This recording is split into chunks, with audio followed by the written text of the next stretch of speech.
ഞാനിവിടെ ഇല്ലായിരുന്നു കുറച്ച് ദിവസത്തേക്ക്. അതുകൊണ്ടാണ് വരാൻ പറ്റാഞ്ഞ്. സാരമില്ല, അത് അശ്വിനി പറഞ്ഞായിരുന്നു. ഞാനത് കേട്ടപ്പം ഭയങ്കര ഷോക്കായി. എന്ത് പറ്റിയതാ? രാഹുലേ,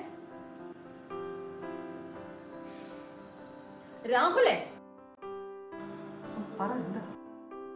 എത്ര പ്രാവശ്യം വിളിക്കണം? ഒരു കാര്യം പറഞ്ഞാൽ നീ കേൾക്കുന്നുണ്ടോ? കേക്കില്ല, ദേഷ്യപ്പെടല്ലേ. നല്ല മഴയൊക്കെ അല്ലേ, നമുക്കൊരു പരിപ്പട ഉണ്ടാക്കി വെച്ചാലും. പരിപ്പുവടാ ഒന്ന് ശ്രദ്ധിക്കേ. എന്നാ പോയി സാധനങ്ങൾ വാങ്ങിച്ചോണ്ടോ.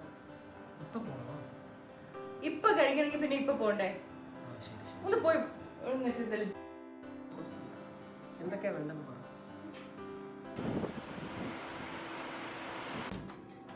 നല്ല മഴയായിരുന്നു കേട്ടോ. കറണ്ട് പോയല്ലേ, ലിഫ്റ്റും വർക്ക് ചെയ്യുന്നില്ല.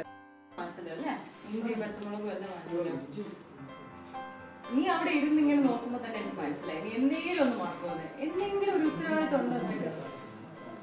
പരിപാടിക്ക് എന്ത് ടേസ്റ്റ് ഉണ്ടാവും?